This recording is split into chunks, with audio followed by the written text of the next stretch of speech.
Hello दोस्तों, एक बार फिर से स्वागत है आपके अपने भरोसेमंद यूट्यूब चैनल पर। 68 लाख से ज़्यादा पेंशन धारकों के साथ 48 लाख से ज़्यादा केंद्रीय कर्मचारियों को आखिरकार खोला किस्मत का ताला। पेंशन में 15% की बम्पर बढ़ोतरी का बड़ा तोहफा। लाखों पेंशन धारकों की खुशी का ठिकाना नहीं। न्यूनतम पेंशन में दुगनी बढ़ोतरी को लेकर लंबे समय से लंबित था कोर्ट में मामला।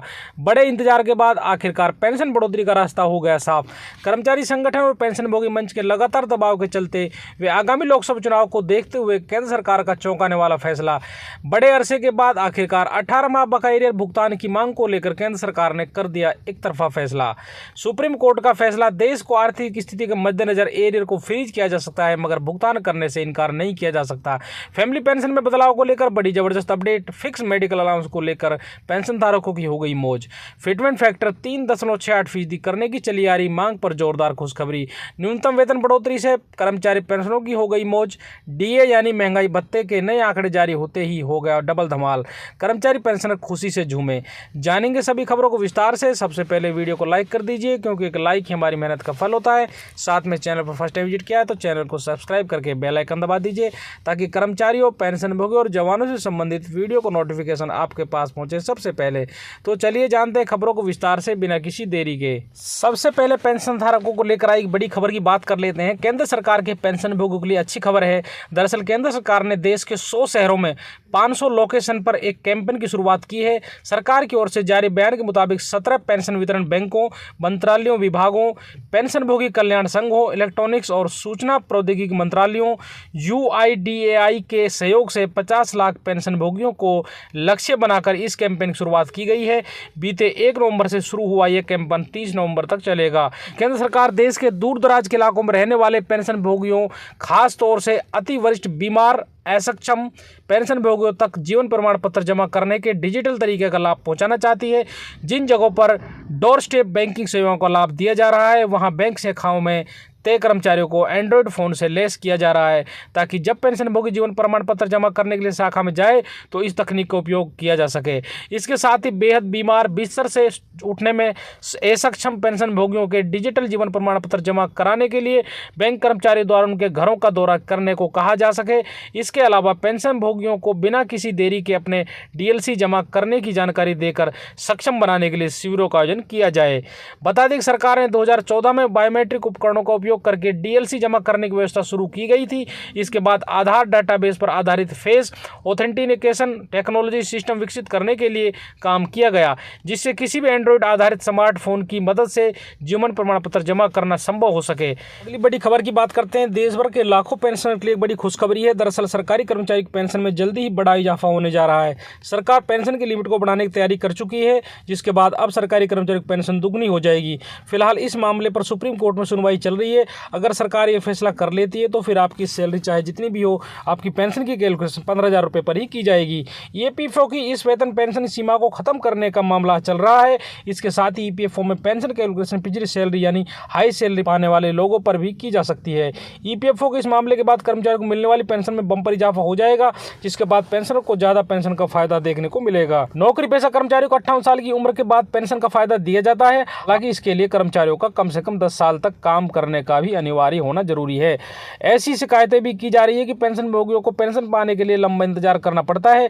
इस शिकायत को दूर करने के लिए ईपीएफओ की तरफ से पेंशन की तारीख को फिक्स करने का फैसला भी किया गया है। अगली बड़ी खबर की बात करते हैं। हिमाचल पेंशनर वेलफेयर एसोसिएशन जिला ऊना के अध्यक्ष एवं पूर्व शिक्षा उप निदेशक हरमेश राणा ने कहा कि पेंशनरों को वर्तमान प्रदेश सरकार से बहुत आशाएं थी, मगर सरकार के 13 महीने बीत जाने के बाद भी पेंशनर ठगा सा महसूस कर रहे हैं। प्रथम जनवरी 2016 से देय छठे वेतन आयोग के एरियर्स का अभी तक नहीं मिल सका है। उन्होंने कहा कि जुलाई 2022 से देय 12% महंगाई भत्ते की 3 किस्तों का भुगतान भी नहीं हो पाया है। जनवरी 2024 से चौथी किस्त भी देय हो जाएगी। जनवरी 2016 से जनवरी 2022 तक सेवानिवृत्त पेंशनर को संशोधित पेंशन लाभों जैसे लीव इनकेसमेंट, कंप्यूटेशन और ग्रेजुटी अदायगी नहीं हो पाई है। अब 16 जनवरी 2024 के वित्त विभाग के तुगलकी फरमान से प्रदेश के सभी कोषाधिकारियों को आदेश जारी कर दिया गया है कि इन देय लाभों को ना दिया जाए। इससे पेंशनर में भारी रोष है। उन्होंने कहा कि पेंशनर को मुख्यमंत्री के 25 जनवरी 2024 पूर्ण राज्य दिवस की वित्तीय लाभों को लेकर घोषणा की आशा थी, परंतु पेंशनरों को निराशा ही हाथ लगी। यदि सरकार ने हमारी मांग शीघ्र नहीं मानी तो प्रदेश के 2 लाख से ज्यादा पेंशनर एक जबरदस्त आंदोलन छेड़ने के लिए मजबूर हो जाएंगे। अब 18 माह बकाया भुगतान को लेकर आई बड़ी खबर की बात करते हैं। केंद्रीय कर्मचारी साल की पहली छमाही महंगाई भत्ता डीए में बढ़ोतरी का इंतजार कर रहे हैं। ऐसा माना जा रहा है कि मार्च के महीने में सरकार डीए बढ़ोतरी का ऐलान कर देगी। इसी बीच एक बार फिर से 18 माह बकाया भुगतान को लेकर चर्चाएं तेज हो गई हैं। दरअसल कोरोना के दौरान केंद्रीय कर्मचारियों को महंगाई भत्ते का रोका गया था। केंद्र सरकार ने जनवरी 2020 से जून 2021 तक 18 महीने के भत्ते का भुगतान नहीं किया था। वहीं जब सब कुछ सामान्य होने लगा है तो सरकार की ओर से इस एरियर को दिए जाने के लिए कोई ठोस संकेत नजर नहीं आ रहे हैं।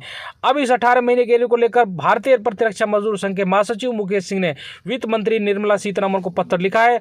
पत्र में कहा गया है कि कोरोना की वजह से हुई चुनौतियों और आर्थिक दिक्कतों को पूरी तरह से समझते हैं। हालांकि अब देश महामारी के प्रभाव से उबर रहा है और वित्तीय स्थिति में भी सुधार हो रहा है।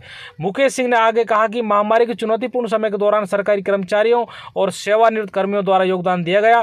केंद्रीय कर्मचारियों का अटूट समर्पण और कड़ी मेहनत आवश्यक सेवाओं के सुचारू कामकाज को सुनिश्चित करने, कोरोना की लड़ाई का समर्थन करने में सहायक थी। मुकेश सिंह की मांग है कि इन सबको ध्यान में रखते हुए आगामी बजट सत्र में 18 महीने के एरियर को जारी किया जाए। मुकेश सिंह ने कहा कि मैं समझता हूं सरकार ने कोविड महामारी का आर्थिक प्रभाव से निपटने के लिए पैसे आवंटित किए हैं। मेरा मानना है कि डीए बकाया को जारी करने से सरकारी कर्मचारी और सेवानिवृत्त लोगों को राहत मिलेगी।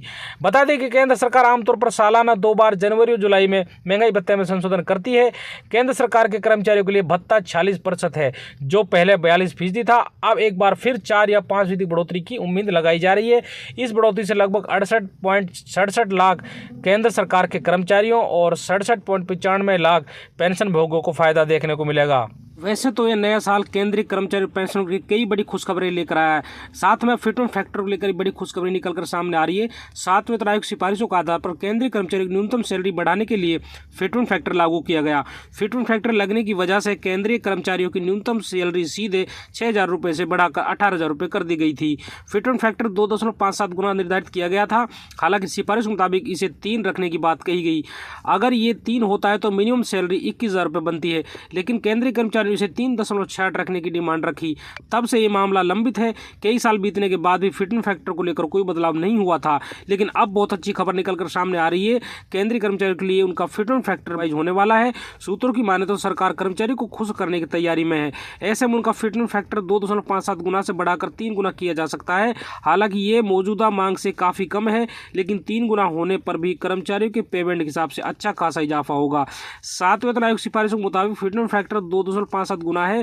केंद्रीय कर्मचारी की सैलरी तय करते समय भत्तों के अलावा जैसे महंगाई भत्ता, यात्रा भत्ता, हाउस रेंट अलाउंस वगैरह कर्मचारी की बेसिक सैलरी को 7वें वेतन आयोग के फिटमेंट फैक्टर 2.57 से गुना करके निकाला जाता है। उदाहरण के तौर पर अगर केंद्रीय कर्मचारी की बेसिक सैलरी 18,000 रुपये है तो भत्तों को छोड़कर उनकी सैलरी 46,260 रुपये होगी। अगर इसे 3 मान लिया जाता है तो कर्मचारियों की सैलरी 63,000 रुपये हो जाएगी। इससे कर्मचारियों को बम्पर फायदा देखने को मिलेगा।